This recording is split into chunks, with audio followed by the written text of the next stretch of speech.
throughout almost every single one of your interviews was people are holding on to a branch on a burning tree and being like, well, how will we guarantee safety if we let go of this? And it's like, there's no guarantee in any direction. That's not what we're guaranteed, safety. What we are guaranteed is that we can be together in this and that we can figure out a way to do this in deeper alignment with our values.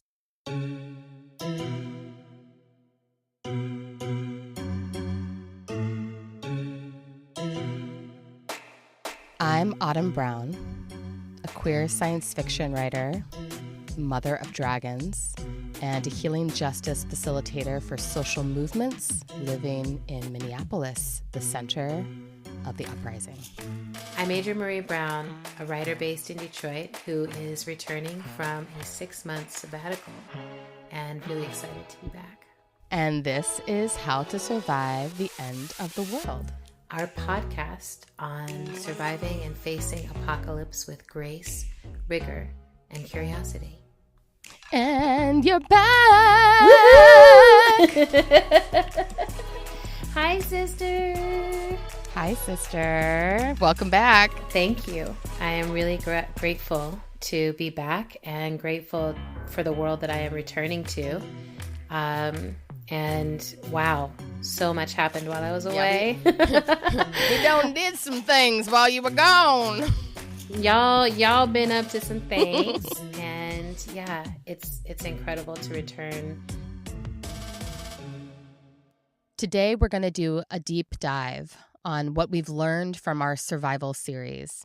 And that conversation will flow right into what we've been thinking about in the last week, as conversations about reimagining public safety have taken their rightful place on the national stage. But first, we wanted to stop and create an altar for all the lives we have lost to the COVID-19 pandemic. At the time of this recording, 411,629 people have been known to have lost their lives to COVID-19 globally. What we are about to share is the names of those who our community lifted up to us, your family, your loved ones. We ask you, wherever and whenever you are listening to us, if you can pause, light a candle if you're able, close your eyes, and hold that each name we read was someone's child, was a dream, a dreamer, a beloved, and is now a grieved member of our extended community. We want to thank all of the listeners who took time to send us the names of your loved ones, and we'll leave a moment at the end for you to say any names that didn't get added or sent to us yourselves. John Christ, Tula Poulos, Marlo Studemeyer, May Bunny Reynolds Hunter, Lloyd Porter, Lori Baker Aquata, Fran Mateo, Bearable, David Colbert, Janet Cheryl Lovett Howard, Francisco Antonio Crescioni IV, Clarence Smoke Sutton, Tio Luis Angel, Karen Vickers, Freddie Brown Jr., Freddie Brown III, Oli Mae Allen, Nona Farior, Stephen Michael Robles, Nathan Allman, Shirley Nana Chosel, Marisa Santos, Benjamin J. Franco, B. Freud, Mahfouz Solomon, Patricia Shears, Dr. George Grant, Fred Jones, Bernice Armistead, Mama Fonville, Candelario Suarez, Tia Martha, Anna Ortiz, Mr. Lee A. Jim Brown, Marnie Zhang, Squish, Roosevelt Maryland Jr., Cheryl Morrison, Anthony Crum, Will Johnson, Mohammed Yusri Harhor, Christopher Davis. During this time, we also lost Richard Hake and our friend Stacy Milburn. And among the countless souls lost every year to state-sponsored violence, we add George Floyd, Breonna Taylor, Ahmaud Arbery. Tony McDade. We honor your lives. Ashe. Ashe.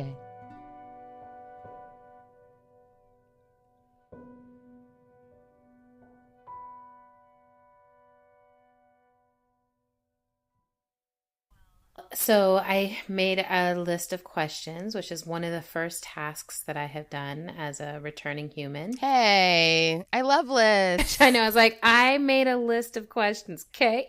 So the first question was, did you miss me? Aw, sister.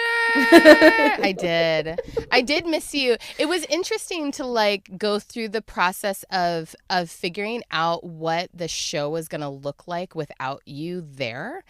And like particularly like how were we gonna introduce each episode and how to preserve some of the like the playful and familial energy that we have when we're doing recordings.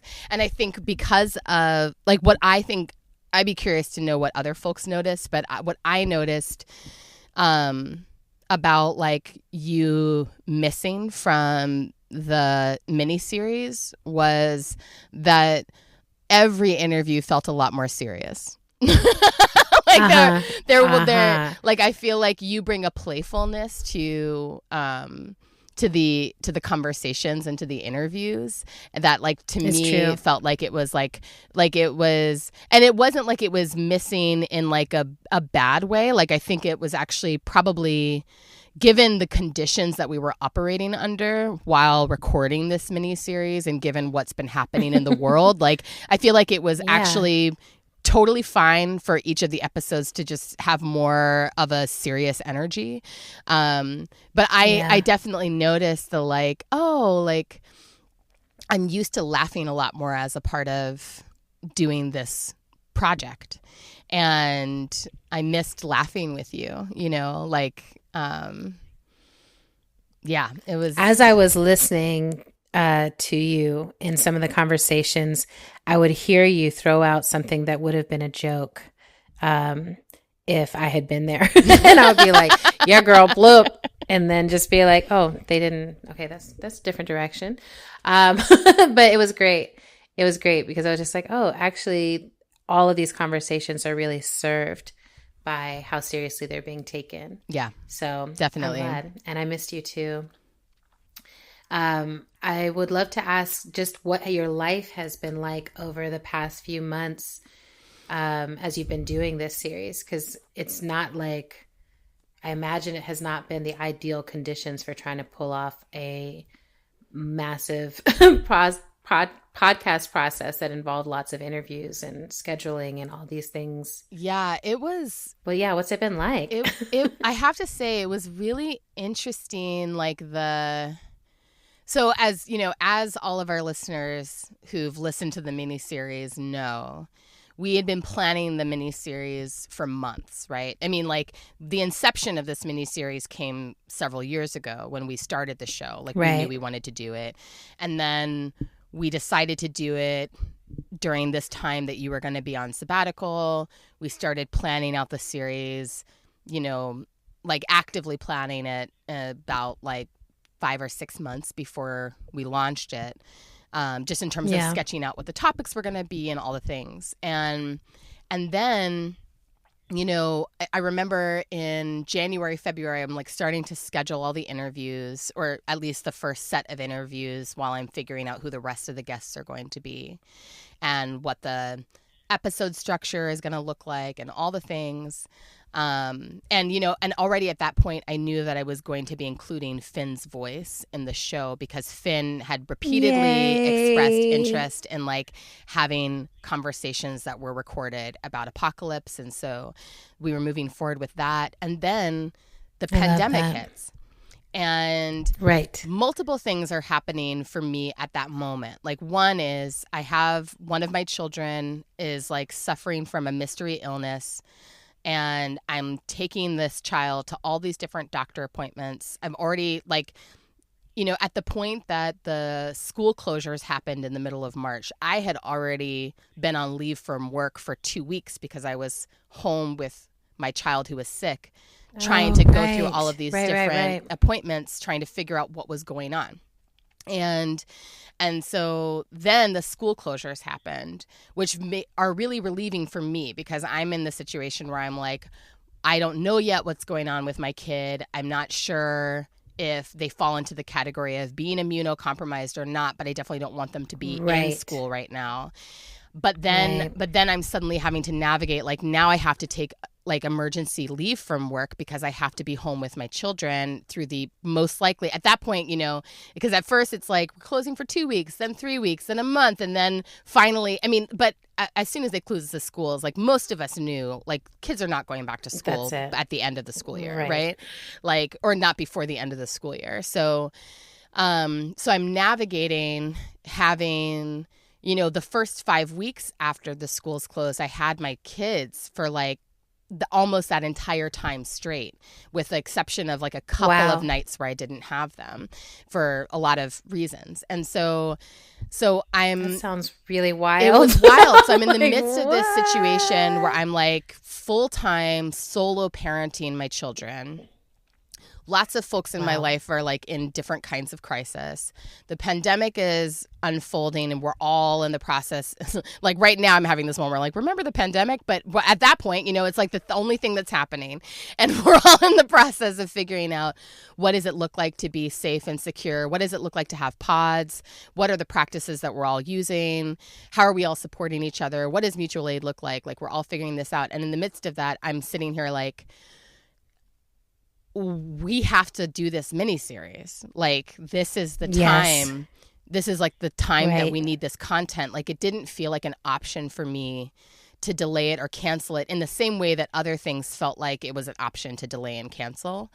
Like for like a lot of my other professional work, I knew that like this project can be pushed off to July. This project can be pushed off to August. But with the miniseries, I just felt like a strong personal sense of responsibility for going ahead and getting it out into the world, and also kind of rethinking some of the subjects in relationship to what was actually unfolding, because it was like, you know, we're thinking and often talking about apocalypse as something that's going to happen, not something that is already that we're already living inside of. And that we're in it. And of course in our show, we orient differently to that. You know, we orient to the fact that so many of our communities have already either been through apocalypse or are currently surviving apocalypse. But this was an experience where it's like, we are all in this sea of change right now. Everyone is having a shared experience that the way our world is structured is fundamentally shifting underneath our feet.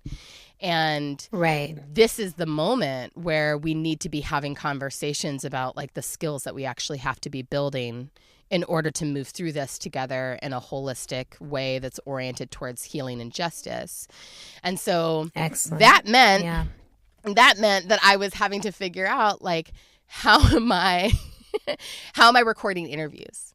Because I'm with my children continuously. In a house full of very, very, very vigorous children. Very loud. Yes. And I live in an apartment in South Minneapolis. And so what it looked like was I was for the first few weeks, for the first probably month and a half, I was primarily recording at night after my kids went to bed.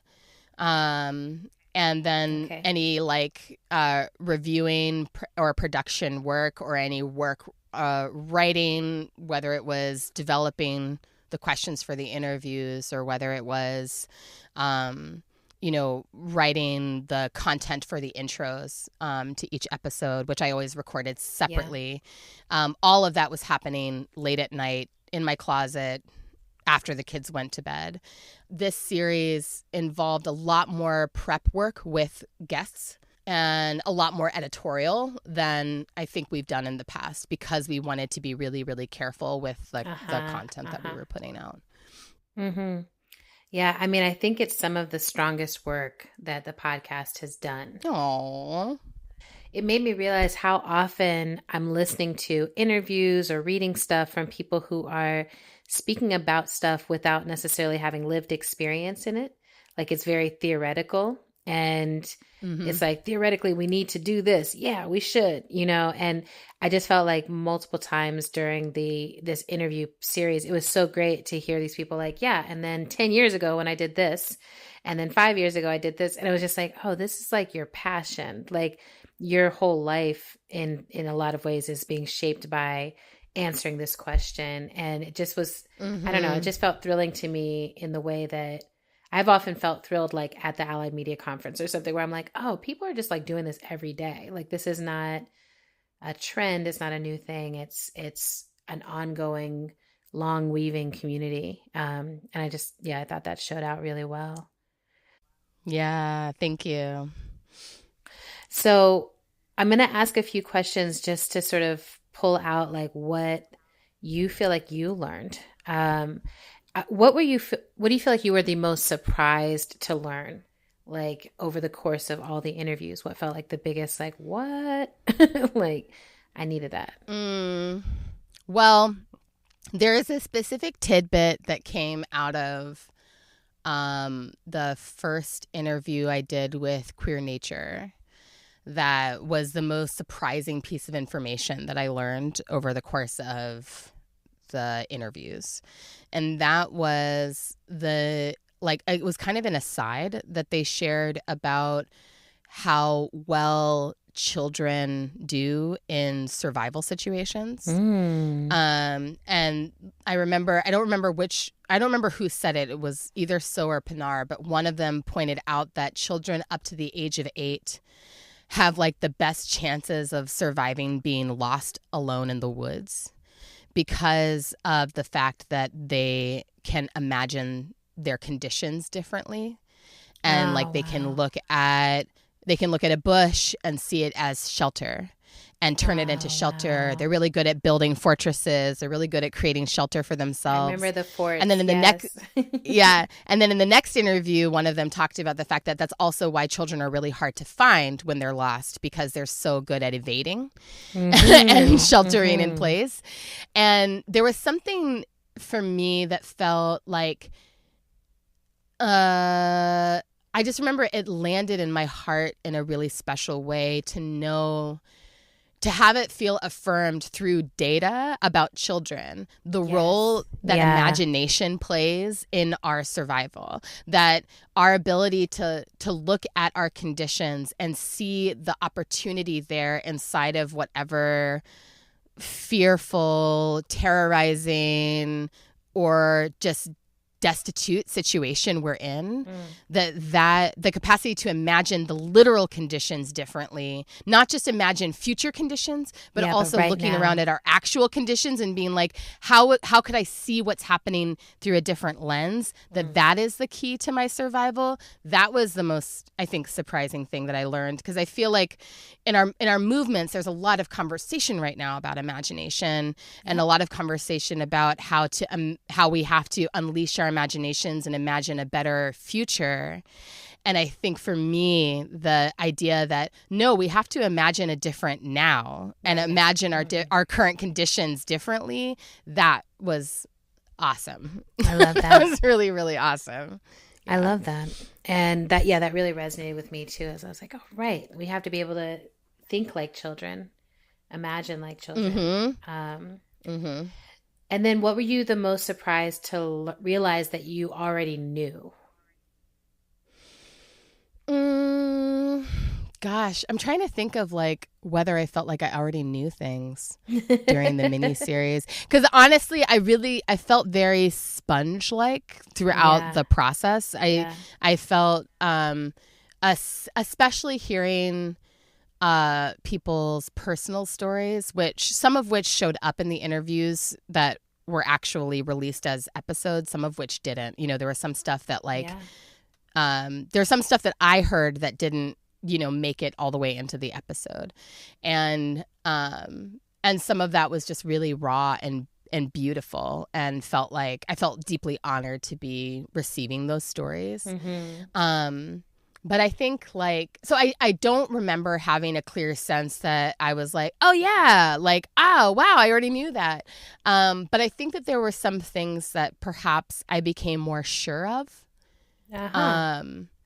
Over the course of the series, like with the episode that we just released about the right to defend ourselves. I think that having that conversation with Rashid made me feel more sure, more certain that I do have the right to defend myself. Yes. However I decide to do that. I felt more, as I was setting up that episode, I knew that I wanted to have it absent this binary around, violence versus nonviolence inside the question of community self-defense and individual self-defense. And then having the conversation with him made me feel even more certain that that was the right move, that it's that we can't keep having the conversation about defending ourselves inside of a binary as though defending ourselves is violence and we have only two options to choose from. Right. And so that was really it felt affirming to have a conversation with someone that made me feel more certain that I do have rights, whether or not I act on them. I do have not just the right to defend myself, but also the right to survive. That was one of the messages that I really took away from my conversation with Rashid and my conversations with Vicky and with So and Pinar. One of the through lines of all of those conversations was we act on these, we engage in these activities, and we act on these skills because we have the right to live. Yes. Because we have the right to advocate for our own survival. Yes. That is why we take over buildings. That is why we learn how to survive in extreme situations, or we learn to be able to be stealthy and evade. That is why we learn the skill of defending ourselves, because we know that deeply our life is more valuable than any ideology.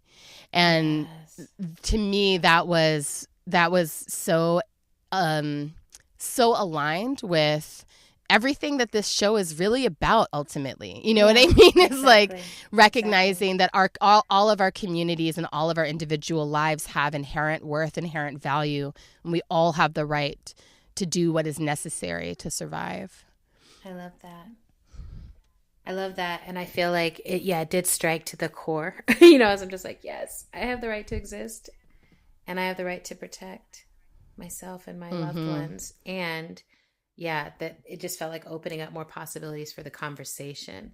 Because that's so many of these episodes, I was these are conversations that people should be having with their communities.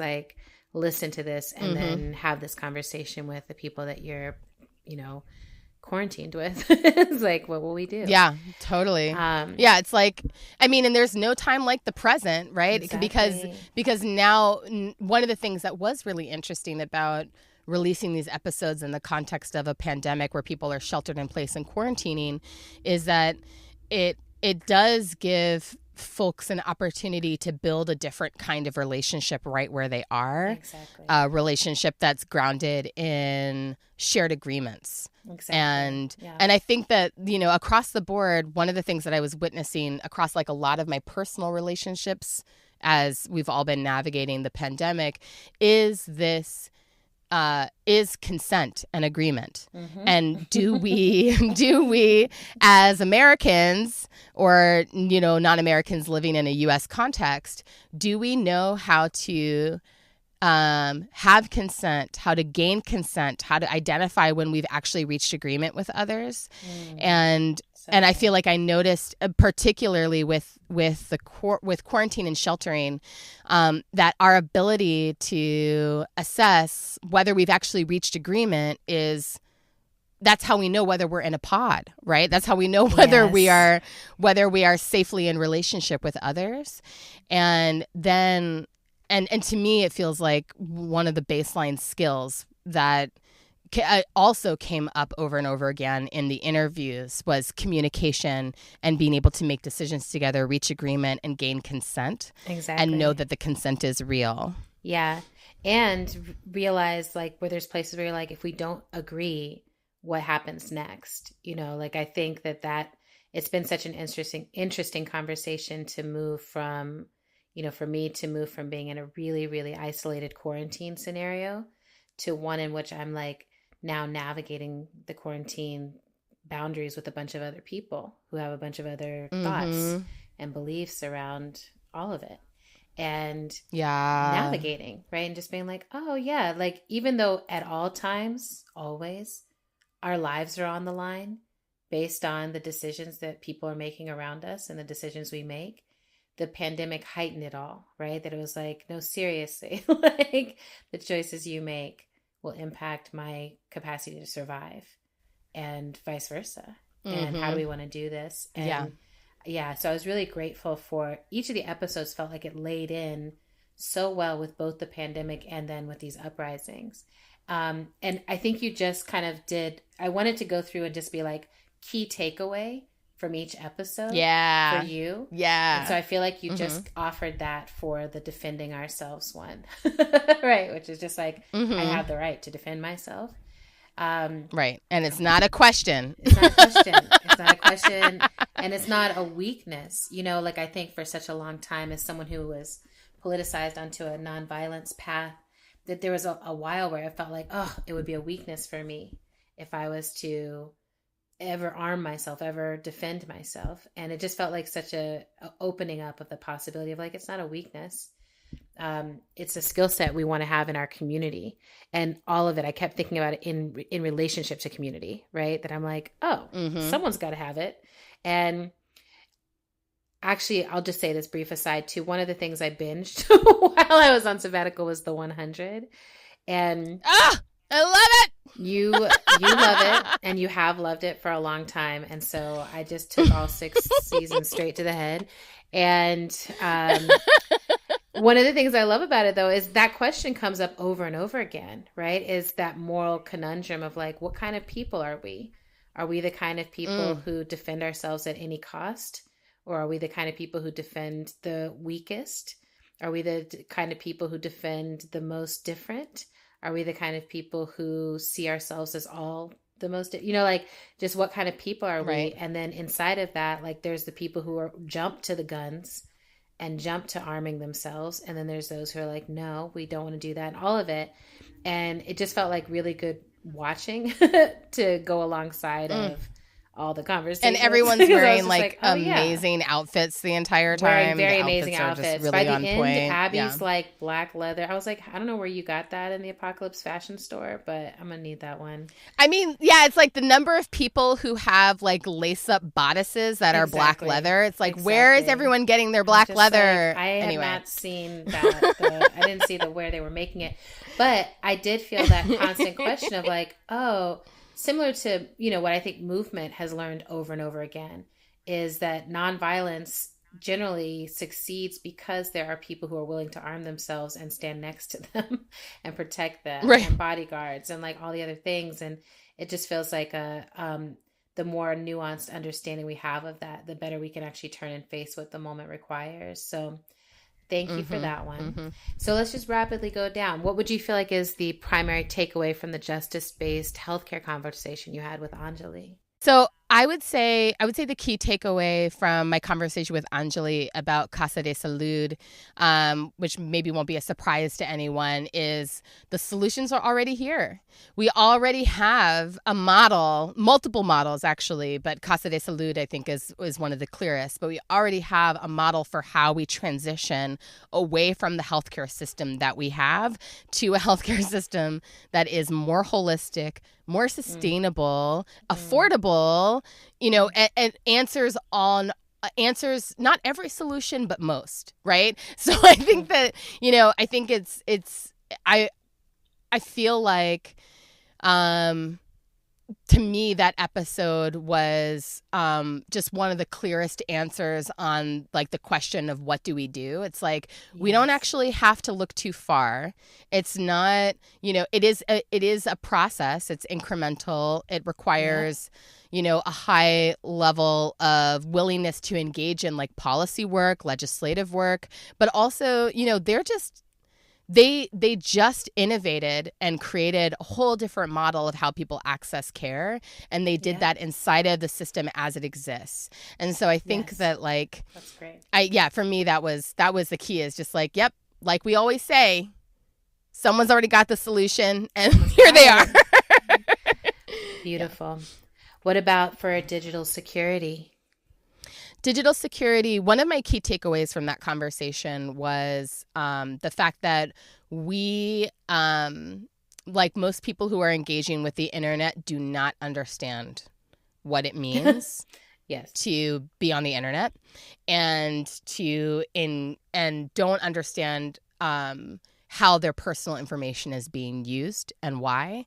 Bex made this really excellent point about like, thinking of signing on to Facebook or Instagram or these other platforms as like a contract that you're entering into with someone who has really different goals than you. And I think that was like one of the key learnings for me, that we're by and large, a lot of us are just going about utilizing these technologies without understanding what they actually are and what their purpose is. Which is different from our purpose for using them. And I think that we'll the clearer we can, of our purpose. Right. And we'll make use of our purpose and let us think that, we are having agency, which we don't. And so I think that the clearer we can get about that, the more quickly we will be able to develop other solutions. I really like that as the key takeaway, because it does feel like this aha. For me, it lined up with when I took my social media break. This was one of the episodes that I listened to during that social media break. And I had really started to feel like, I'm really in an addiction cycle with this. And my friend Janine is like, yeah, everyone is. That's how it's designed. Like, she's always reminds me, like, it's not like not just you, bitch. Having. It's actually like how it's designed. It's designed to be used in an addictive way and all this. And but it was so helpful to be like, oh, right. Like, and I don't have to use it. And there's a lot of life outside of it. And so if I am going to be here, what is the most mindful way to choose to be here? But, the other show I've been watching is Billions. And it's about, sort of brilliant billionaire people, right? Where I'm like, oh, yeah, like that's what we're dealing with, is folks who are so far removed from, kind of what I would think of as like humane impulses for why they do things, right? Like everything is at such a massive scale. And so I think that, in the movie When Harry Met Sally, where there's that woman who's always like, he's never going to leave her, right? I feel like that whenever people are like on Facebook or whatever, like, oh my God, are they stealing my data? Yeah, he's never going to leave that. Like they're never going to stop. Do you know what I'm saying? Like they're never going to be true to you. Like these services are never going to be true to you or true to being good or whatever, or true to anything other than the market. So yeah, and in fact, they don't hesitate to reveal their intentions when pressed. Exactly. And so I think it's so good to be reminded of that, and then to operate from that place of like, now my return was like, okay, this is my engagement with capitalism, and how do I want to engage with capitalism, and do I really think I can enter safely, and all of that. Right. It's a different way of approaching. So then what about with our beloved queer nature folks? What do you feel like was the key takeaway for survival skills and the OODA loop and all of it? It's really hard to pick one key takeaway for those 2 episodes. But I think that like the relationship between things like the OODA loop and the really specific skills that they were talking about and that they offered in writing in that document that we posted in the show, the relationship between all of that and this concept of tactical hope, to me is the takeaway that, like, if we have, and we talk about this a lot on the show, but for me, this was like one of the clearest, it was like the clearest picture of what this looks like in real life. The idea that if you can keep a sense of agency inside of a crisis, your capacity to shape what's happening towards your survival and the survival of those you love is so much greater. And all of the skills, like the foundation of all of the skills that So and Pinar teach is how do we stay in touch with our bodies and aware of our bodies enough to be able to maintain a sense of agency and decision making as we're moving through a scary or crisis situation. And that our capacity to do that and then be in communication with other people is what ultimately will bridge us towards surviving in the way that we want to. Like one of the other, sorry, this is more than one takeaway, but also there were 2 episodes I feel like I get to do 2. But one of the other things that they named is this like question of are we engaging in survival practices in an extractive way or in a holistic way? That was, for me, that was one of the most challenging questions I feel like that they posed to all of us to consider of what is the quality of our survival, and are we surviving in the way that we want to if we're doing it by means of extraction from the environment or the people around us. I love that. I love that. And I love them. I would add on to that there's the love story at the center of their story. Oh my God. Was very instructive to me and very sweet. Like I just loved hearing how they navigated each other and knew each other. Like there were just moments where it's like, oh, I'm going to speak first because this is how I am. And it was just like something they understood in their relationship. And I thought that was also a good teaching inside the teaching. Like if you want to survive with the people that you love, then you need to learn how to discuss survival with the people that you love rather than avoiding it. I think a lot of times because we don't want to talk about each other's mortality or losing each other or anything, we can just avoid the conversations altogether. And I felt like they offered such an invitation of just like, we can increase our skills together. But at minimum, we should just be able to have these conversations and have a sense of what to do when conditions change, because they definitely will change as they always do. So I was like, yes, y'all. Love. Yes, y'all. Love and survival. All right. So I'm back. So what about sustainably feeding ourselves? Which I love. Oh my God. Okay. That, I have to say, that conversation, I think this was true for both me and Leah when we were having that conversation, that both of us arrived in that moment going through some really, really hard shit. And for both of us, it was like just like a bright ray of fucking sunshine shining down on us, just reminding us that like everything's actually going to be okay, and there's a reason felt like for that, y'all. What we're going through. It really felt like that. Like in the middle of the conversation, it felt like I was suddenly in a cornfield of abundance or something. Like I was just like, oh. Yes.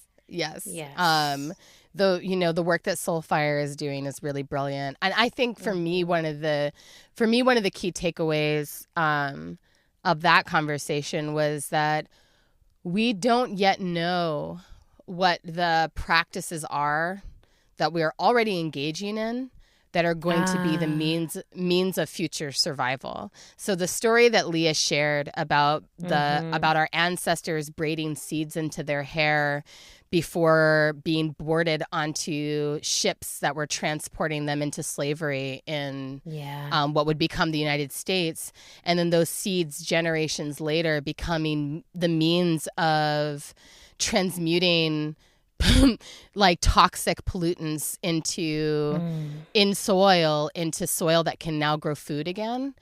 And the fact that there's been hundreds of years between when those seeds were braided into hair and when the discovery happened of the fact that they serve this particular role in environmental remediation. Yeah. To me, that was just like, holy fucking shit. We don't even know. We don't know right now what the seeds are that we're braiding. But we are already engaged in a process of braiding seeds, so we just don't know it. And that, for me, felt like so hopeful. It felt so hopeful. It does feel hopeful. And it also felt like it gives many ways of engagement. You know, like I think we can get so caught up on like who's able to engage in a way that a camera can capture and see and like people can follow. And it was just like no one was following, no one was taking a picture, no one was doing any of those things. People were braiding what they knew to be of value into the one place that they knew they could carry with them. And there was something so simple and humble about that act. And it feels like that. Like it's like right now there's some simple, humble things that you're doing that are loving and that are familiar and doable and touchable, and they don't require accolades. They just require doing. Right. Mm-hmm. And they're like in a commitment to and it's like those actions are being taken in a commitment to visioning ourselves into the future, right? It's like we're doing this because we believe that there's, you know, Leah was talking about how our ancestors did that, not knowing where they were going or whether they would be killed immediately upon arrival, but they did that in a commitment to, like, in a belief, a fundamental belief that some of them would survive and that there was going to be a life on the other side of it. And to me, it felt like we are in a collective moment. Well, I mean, at the point that we recorded that interview, we were in such a deep collective moment of despair and grief, and we still are. The despair and grief around the pandemic has not dissipated. It's been augmented by this renewed sense of like hope for transformation that's coming out of this moment of uprising and rebellion, but we're still in incredibly deep grief. And it was really helpful to be reminded by Leah and actually by a couple of our guests that it's sometimes inside of our deepest grief that we are able to make the most life-affirming decisions. Right. Absolutely. You know? I deeply believe that. You know, I think that having a faith in what comes beyond destruction is dropping into the fundamental cycle of what it is to be alive, right? It's like, oh, there's fall. Everything's going to come off the tree. It's going to look dead. It may even be dead. And yet life is still going to keep coming forward from this. Like we continue to let go of life to reclaim it. And this period of time, I mean, I don't think we'll be able to see it for a while, but so many people are taking a risk we are now aware of to go be out in the streets together. That is like, it's just wild to me, right? It's just like, oh, we know what it means to not be in a social distance from each other. And yet we have to take this risk because the times call for it. And there's going to be a wave that comes from this protest. There's going to be a wave, right? And we know all this. There's so much more awareness of, you know, being able to anticipate grief, but then also the hope and fire and deep faith that is inside the action of still taking to the streets and still saying, and it's worth it. It's worth what we lose in order to reach that life for our future generations, for our future selves. So, and it ties into the next one, the plant medicine and ancient healing practices, because it's, you know, going backwards, but coming forward, it's like that. So much of this is like braiding ourselves through time, you know, braiding ourselves through time, is that plants live and die and live and die and continue to offer. their healing. But what do you feel like was your main takeaway with another one of your Well, rock doves? oh my God. Yeah. So Mm-hmm. it was so beautiful to have this conversation with Lauren, who is, one of my homies from long ago. Lauren and Marie's and several other people and I co-founded Rock Dove Collective back in the day in New York City when we all used to live there. Well, I mean, Marie still lives there, but you know what I'm saying. But Yes. Lauren is so wise and so Italian, and and I love talking to her, and it was beautiful to reconnect with her. And I think that one of the takeaways from that conversation that has stayed with me in the weeks since is the idea of asking permission. Yes. She talked about how part of her journey of leaving New York City and moving up north to the Hudson Valley involved coming into relationship with plants there, and Yeah. realizing that her relationship with them was like a very conscious, mindful relationship that really needed to be grounded in like asking permission and not being in like an extractive use cycle with the land and with the plants there. And that to me, there's, it's all kind of full circle, right? This idea of like, how do we know when we've gained consent? How do we ask permission? The same issue came up, or the same question came up in the Queer Nature interviews as well, of like, how do you know when you're actually welcome on the land? And how do you know when the land is letting you know that you're not actually welcome, which doesn't mean that you don't belong, but does mean that you're not welcome? And how do you actually register that information? And that in and of itself, in addition to all the really concrete information that Lauren shared about practices that we can all be engaging in to reduce viral spread, reduce the risk of infection for ourselves, there is this fundamental piece that's about we actually have to be able to turn and look at the land and the plants directly around us and figure out how to be in right relationship wherever we are. And that's a call that anyone can answer, and it doesn't require you to have formal training as an herbalist or as a doctor or as any other thing. It's really about slowing down and noticing. I love that. Oh, I love that.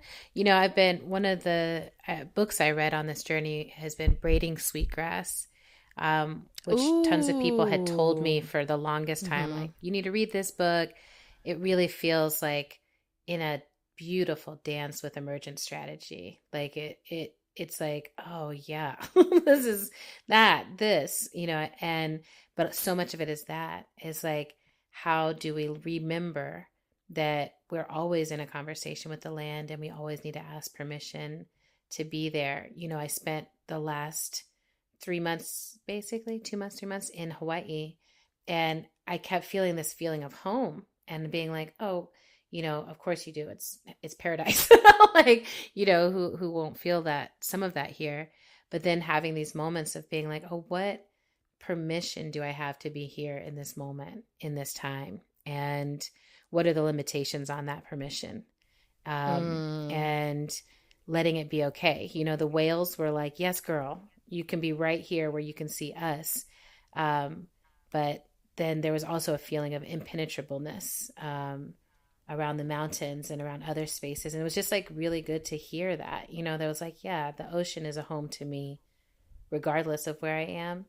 And land is less so. Like, and I think some of it is my own learning until I learn how to be in right relationship with it and listen to the cycles of it and plant in it and all of that, I won't really have a place there. And it feels like a new goal for the next portion of my life is finding ways to be a gift to land when I arrive, So I really love that. And I loved her, I feel like her, not her older sister, but I feel like a sister to all these people that you have had in your life over the years. And it was just like so exciting to have watched Lauren for all these years, listening and opening to her gift and her calling, And this felt like a next level of it, just like, oh, right now we need this teaching. And then creating and claiming home with Vicky. That oh my God. Was outstanding. Tell us what your takeaway was there. Vicky Law. Oh my God. I know. I was like, another comrade from the past. I met Vicky through organizing in New York City many years ago. And Vicky is, does a really really groundbreaking prison abolition work in addition to having been a squatter. I'm like, what were the key takeaways from the Vicky episode? I think maybe one of the key takeaways, which is going to sound kind of silly, but for me was like a fun learning, is that like the skills come later. That like you can there's like that you can learn to do all the shit that you need to do in order to build a home. And so like the political, I feel like so many efforts regarding housing, there's so much machination around like, well, who are we going to find to do this? And who are we going to find to do that? And how do we get the right to do this? And how do we get, you know what I mean? Yeah. And like in Vicky's story, what you really hear is people saying, well, we have the right to be in this building. So we're going to take the building and then we'll figure out the rest later in terms of how we make it livable and then how we eventually make it legal if we wish to, and then how we bring it to code as a part of that process. But the very first thing we're going to do is assert our right to live here. And of course, conditions have changed a lot in New York City since the time that all of those buildings were being turned into squats.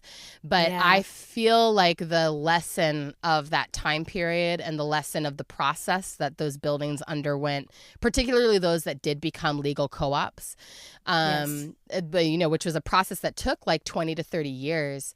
I feel like that's a really important lesson for now as we face conditions of gentrification all over the U.S.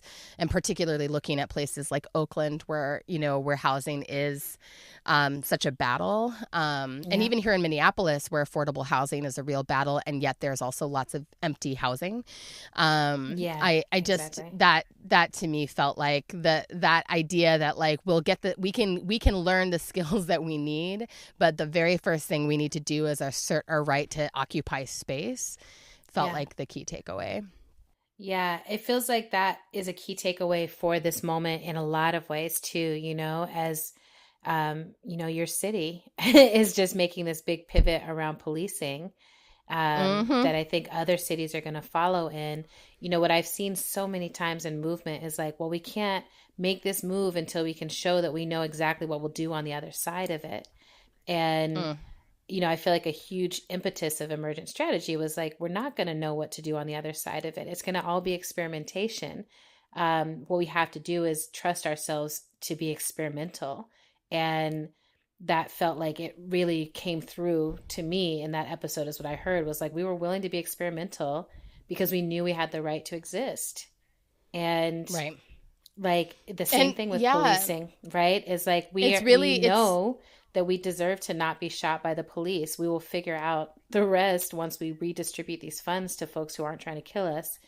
And there's so many other arenas like that, right? Where it's like, well, and it's so interesting, right? Like one of the things that I'm witnessing already in the wake of the Minneapolis City Council's like historic announcement yesterday that they are going to dismantle the police department in Minneapolis. I'm so proud to live here.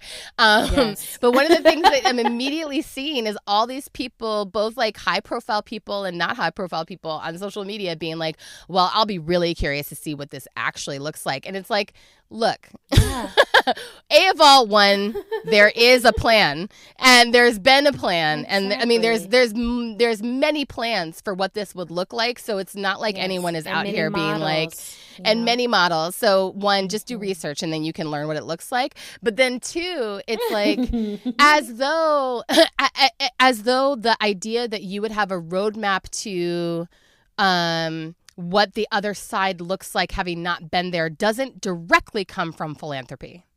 right? Yes. Like for anyone who's been in the nonprofit sector, or really any sector that that's primary existence is like related to being able to get funding from other people to pay for the work. Like we all know that the only reason why we're expected to know what the solution looks like before we have it is to get money. And so it's just like, no. That's not what we're doing here. Like this isn't like a philanthropic endeavor. This is real people saying, we really, really recognize that the police do not exist to keep us safe. They do not protect human beings. And if what we want is to be safe and to have humans being protected, then we need a different system, because that's not what the police system does. And it's like watching all these people be like, but how will we protect ourselves? It's like, is this situation currently protecting us? Right. No. And I think it's so beautiful that... So the skills will come later. Yeah. The skills will come, and it might take a long time, right? Like the cities where people have been trying alternatives like mediation and other things, it's taken a long time. It takes a long time because people have to start to shift how they think of it from someone else will clean up the mess to I have to get my hands dirty. Or I have to pivot how I respond in this moment. And I think it's one of the most exciting, homecomings I could have ever imagined, is like, oh, people are starting to really experiment with this.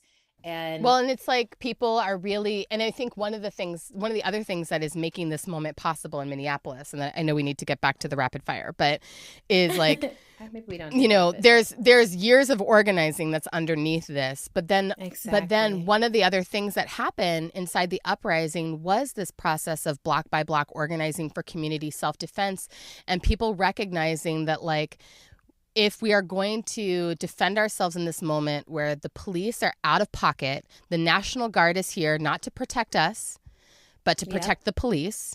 Yes. And we know right now, and I learned this very directly over the weekend, if there's a crisis unfolding, we can't call the police right now. Right. So what are we going to do? So these folks in the city had this immediate gut experience of having to figure out how we were going to take care of our folks who were in crisis, and how we were going to rely on each other, and how we were going to really quickly network our entire blocks and build barricades and do whatever the fuck we needed to in order to make sure that if someone came up on our block trying to start a fire, we could put it out quickly. And knowing that the fire department wasn't going to come to us, knowing that the police department wasn't going to come to us, right? So like that all happened also in the last 2 weeks leading up to this announcement. The community has a really different sense of what's possible now because of the uprising. Exactly. And there's some ways, I've been a part of many, many, many, many organizations who have simulated and practiced and thought through and planned and, all these things all along the way. But there's some stuff that you only get to practice when you jump off the branch, right? And it's like, now, flap your wings, now, figure out how to do this. And it feels like this is one of those moments where a lot more people are like, I'm willing to jump off the branch. I'm at least willing to acknowledge that the tree is on fire.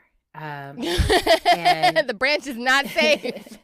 You know what I'm saying? Like, because I think that's the pivot, that I felt actually as a thread throughout almost every single one of your interviews was people are holding on to a branch on a burning tree and being like, well, how will we guarantee safety if we let go of this? And it's like, there's no guarantee in any direction. That's not what we're guaranteed, safety. What we are guaranteed is that we can be together in this, and that we can figure out a way to do this in deeper alignment with our values. Yes. And it's actually the ideology of capitalism that has us believing that a guarantee of safety would even be possible for anybody. Exactly. Totally. And totally. I'm really grateful for the through lines, right? Like the through lines of like, you can do these things yourself, and that all of us have indigenous roots. If you keep reaching back far enough, there's roots of when our peoples were connected to a place, even if we don't have that in this moment. And if we can keep reaching back and listening, it's like we actually remember and know, and like we don't know what's been braided into us, but there's knowing about how to care for each other. and how to be in relationship to land and how to feed each other and how to survive and how to be stealthy and how to play. Like, it's woven into us, you know, like we each are seed. And I felt like that coming through over and over again. And I'm really, really grateful you did this series and that you and Zach, you know, took the level up. Oh, wait, first, I know I want to do a key takeaway from the conversation with Marie's.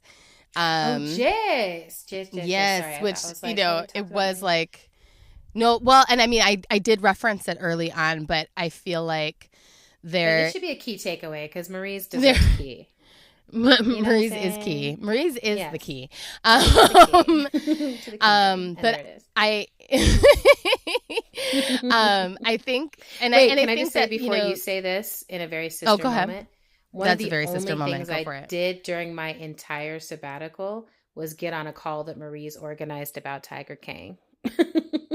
Okay, yes, I love Marie. Marie's was like, hold on, need to discuss this. We need to have queer movement people talking about this. I'm organizing. Exactly. I was like, that's Marie's. Anyway, okay, that's continue. Marie's. But I think one of the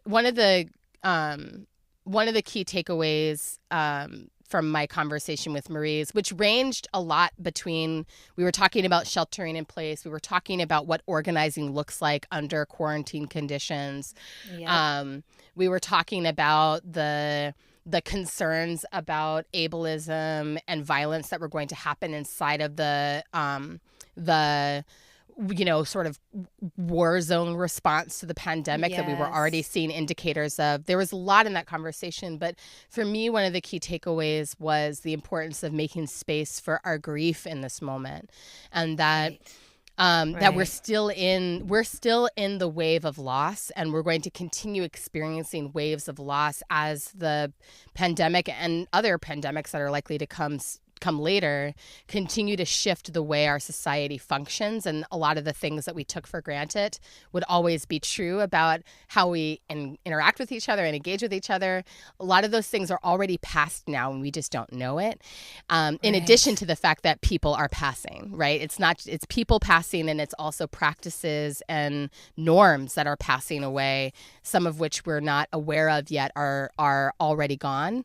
And I think Marie's orientation to like being in grief, making space for the grief, ritualizing the grief was really helpful, both as like just a takeaway, but also as a tone set for the rest of the miniseries. Thank you. And thank you, Marie's. And thank you to all of our guests, every single guest, Marie's, Lauren, Anjali, Rashid, So, Pinar, who am I missing? Vicky. Yeah. Like everyone, Leah, everyone was, Bex, everyone was so incredible. Like what an incredible gift to be a part of this conversation. Yeah.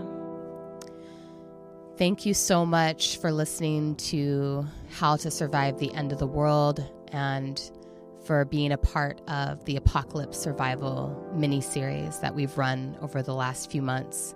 It's been a journey. We're on Twitter and Instagram at End of the World PC. We're also on Facebook at End of the World Show. You can make a sustaining donation to our show by visiting our page at patreon.com/endoftheworldshow. Another incredibly helpful thing you can do to help our show sustain itself is write us a review on Apple Podcasts if you are an iPhone person. Thank you. How to Survive the End of the World is produced and edited by the lovely Zach Rosen. Music for today's show comes from Tunde Alaniran and Mother Cyborg. And now we're going on a break. It's summer. We're going on break. Autumn and Zach, as has been mentioned in the show, put a ton of labor into this series and putting it on together as parents in the midst of a pandemic and an uprising. So, they need to recover. And I'm just coming back in, and I'm really excited to see them take this time. And we'll be back probably in August, I think is our plan. During that time, we'll be doing a few guest podcasts, uplifting the work of others as we've been doing for the past few breaks. There'll probably also be some surprise episodes because the conversations continue. Yes. And then there's something exciting I want to announce to you all, which is that myself, Adrienne, and Toshi Regan have been working on another podcast that is called Octavia's Parables. And we are very excited about it. It's going to be a deep dive, chapter by chapter look at the parable of the sower and the parable of the talents. And it's going to be launched, actually come out on Octavia Butler's birthday, June 22nd of this year. And we're going to go, isn't that great? I was like, oh, that's great. That's so awesome. And is it going to be is it going to be week by week, or how often are episodes coming out? So it's going to be each week an episode will come out. And we're thinking right now, I think it's each week, one episode, one chapter, basically of the book. And we'll be going from now through the election in November. Nice. Because the election cycle that we're in right now is the one right before the period of time that the book picks up. Oh, wow. So whatever we elect right now is really the condition setting towards or away from the parables that Octavia laid out for us. And each one, we're basically giving a brief summary of what happens in the chapter, and then some analysis of what happens in the chapter, and some questions for folks to be reading along with or discussing along with or just sitting and reflecting on as you develop. It's basically the most dreamy book club experience that anyone could possibly hope for. It's the most dreamy book club experience of all time. I'm if you weren't busy, that would be the only thing that made it even dreamier. Aww. But I feel very good about it. Toshi has been our guest twice on this podcast. Toshi's the bomb. She's incredible. The creator of the Octavia E. Butler parable of the sower, the opera. And so it's just a text that we're all obsessed with and feels really relevant for right now. So if you want to help us get that show off the ground, you can go ahead and become a sustainer of getting us off the ground. That's patreon.com/oparables, OPARABLES. And we're also on Twitter at oparables. So that's where we'll post any updates and when we launch. But I'm really excited. We're being produced by Kat Aaron. And so great. It's super sweet. It's like a family affair. We've got 6 episodes in the pocket, and we're in the recording mode. So beautiful. So that'll be coming out. And like we said, there'll be other content, and then we'll be back with you at the end of the summer. And I am really excited to spend my summer, quote unquote, resting and also listening to. But I'm excited. I was do you know rest? I'm excited to rest would to to know you, in my moments of rest. I'm excited to be listening to Octavia's Parables. That sounds really dreamy. Thank you for that offering. I think it's going to be a blast. So we love everyone and have a beautiful summer. Yeah, we love y'all. Peace.